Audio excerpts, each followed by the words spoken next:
Friends, welcome to ஆரோக்கிய சமையல். இன்னைக்கு நம்ம ஸ்நாக்ஸ் ரெசிபி தான் பண்ண போறோம். வாங்க எப்படி செய்யலாம்னு பார்க்கலாம். ஒரு கடாயில தண்ணி ஊற்றி வச்சிருக்கேன். இது நல்லா சூடாயிட்டு இருக்கு. இப்போ இதுல 2 வாழைக்காய் எடுத்திருக்கேன். இதை நம்ம தண்ணியில போட்டுக்கலாம். சின்ன சின்னதா நான் கட் பண்ணி வச்சிருக்கேன். இதுல போட்டுட்டு கொஞ்சமா உப்பு சேர்த்துக்கலாம். இந்த வாழைக்காய் நல்லா வேகட்டும். வாழைக்காய் நல்லா வெந்துடுச்சு. நம்ம இப்போ தண்ணியில இருந்து எடுத்துடலாம்.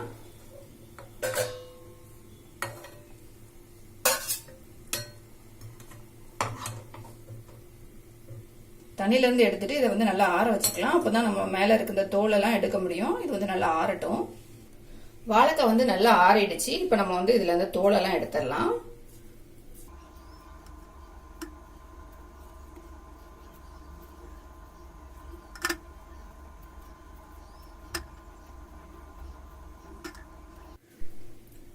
இப்ப நம்ம தோல் எடுத்து இந்த வாழைக்காவை மிக்ஸி ஜார்ல போட்டுக்கலாம்.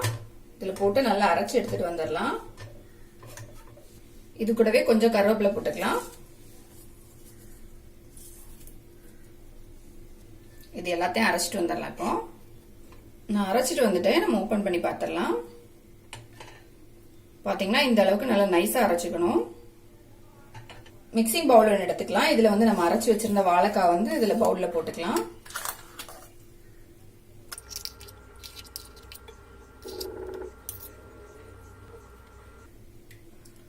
வாழைக்காய் போட்ட பிறகு ஒரு பெரிய வெங்காயம் பொடியா கட் பண்ணி வச்சிருக்கேன். இதையும் நம்ம இது கூட போட்டுடலாம். ஒரு துண்டு இஞ்சி பொடி பொடியா கட் பண்ணி வச்சிருக்கேன். அதையும் நம்ம போட்டுக்கலாம். பொடியா கட் பண்ண ஒரு பச்சை மிளகாய், அதையும் போட்டுக்கலாம். பொடியா கட் பண்ண கொஞ்சம் மல்லி இலை போட்டுக்கலாம். 1/4 டீஸ்பூன் மஞ்சத்தூள், 1/2 டீஸ்பூன் கரம் மசாலா, 1/2 டீஸ்பூன் காஷ்மீரி மிளகாத்தூள், 1/2 டீஸ்பூன் பெப்பர் தூள், கொஞ்சமா பெருங்காயத்தூள் போட்டுக்கலாம். 1 கப் பிரெட் கிராம்ஸ் எடுத்து வச்சிருக்கேன். இதையும் நம்ம இது கூட போட்டுடலாம். கொஞ்சமா உப்பு சேர்த்துக்கலாம். நம்ம வாழைக்காய் வேக வைக்கும் போது உப்பு சேர்த்துருந்தோம். அதனால கொஞ்சமா சேர்த்துக்கலாம். சேர்த்துட்டு இது எல்லாத்தையும் நல்லா மிக்ஸ் பண்ணிடலாம். இது நல்லா மிக்ஸ் பண்ணிட்டு இது கொஞ்சம் கெட்டியா இருக்கு. அதனால நம்ம கொஞ்சமா தண்ணி சேர்த்துட்டு இதை மிக்ஸ் பண்ணிக்கலாம்.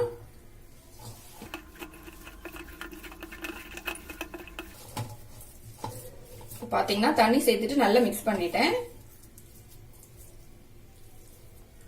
நல்லா மிக்ஸ் பண்ணிட்டு இதுல கொஞ்சமா ஆயில் சேர்த்து நம்ம மிக்ஸ் பண்ணிக்கலாம். இது கையில கொஞ்சம் ஒட்டாம இருக்கும். அதுக்கு வேண்டி ஆயில் சேர்த்து மிக்ஸ் பண்ணிக்கிறேன். இப்ப நம்மளோட மாவு ரெடி ஆயிடுச்சு. நம்ம ஆயில் தடவை மேல மிக்ஸ் பண்ண பிறகு இதுல கொஞ்சமா எடுத்துக்கலாம். கொஞ்சமா எடுத்துட்டு இந்த மாதிரி உருட்டிக்கலாம். இந்த மாதிரி உருட்டிட்டு இன்னொரு கையில வச்சுட்டு நம்ம பிரஸ் பண்ணிக்கலாம்.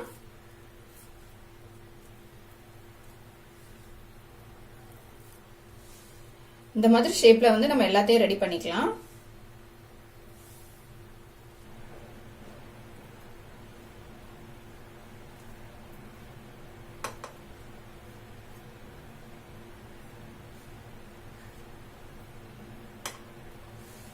ஒரு பிளேட் எடுத்துக்கலாம். இதுல 1 கப் அளவுக்கு ரவை எடுத்திருக்கேன். இதை நம்ம இதுல போட்டுடலாம். 1 ஸ்பூன் அளவுக்கு அரிசி மாவு எடுத்திருக்கேன். இதையும் நம்ம போட்டுக்கலாம்.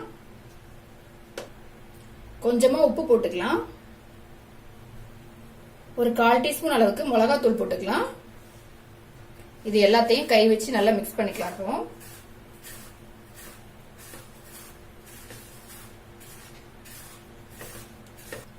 நல்லா மிக்ஸ் பண்ண பிறகு நம்ம வடை மாதிரி தட்டி வச்சிருந்தோம்ல, அதை எடுத்து இந்த ரவைக்கு மேல வச்சிடலாம். இந்த ரவை எல்லா பக்கம் மேல கவர் ஆகணும்.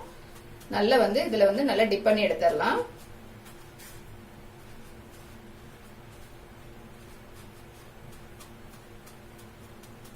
பாத்தீங்கன்னா எல்லா பக்கமும் நல்லா ரவை ஒட்டிடுச்சு.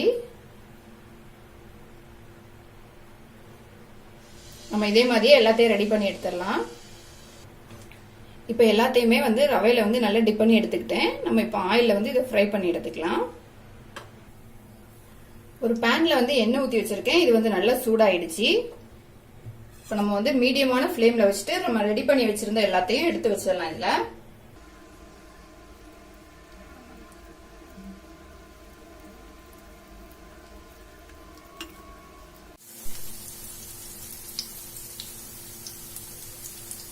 நம்ம இன்னொரு பக்கம் வந்து திருப்பி வச்சுக்கலாம்.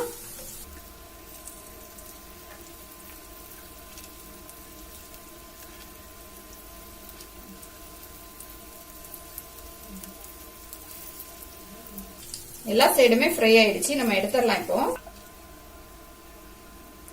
பாருங்க, நம்ம மேல வந்து ரவை வந்து டிப் பண்ணி போட்டதுனால அது மேல் பக்கம் வந்து நல்ல முறுவலா இருக்கும், ரொம்ப டேஸ்டாவும் இருக்கும். நம்ம இப்போ எல்லாத்தையும் எடுத்துடலாம். இதுல இருந்து